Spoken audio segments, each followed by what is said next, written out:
বলছি তুমি হ্যাঁ তার বাড়ি কোথা হ্যাঁ আমার বিয়ে হচ্ছে না একটা মেয়ে দেখবে হ্যাঁ একটা মেয়ে দেখো কেন ভালো দিকে তো হ্যাঁ এখন মেয়ে খুব দরকার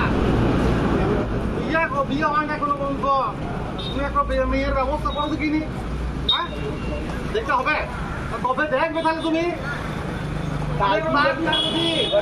বুঝলে আমি ডাক্তার বুঝলে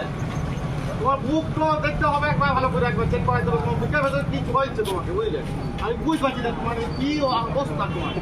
তুমি কি করে গেছো তোমার শরীর আমি ডাক্তার আমি একটা মনস্তাত্ত্বিক ডাক্তার তোমাকে বুঝলে তো আমি তোমাকে দেখতে চাই বুঝলে তো তোমার ভেতরটাকে দেখতে হবে কেঁচে দিতে হবে ভালো করে মনটা তোমার নানা মনে হবে না সকালে সার দিয়ে দিয়ে যাবে ভালো করে বাঁচিয়ে খেতে হবে বুঝলে সুন্দর হয়ে যাবে ভালো হবে মজা লাগবে ঠিক আছে।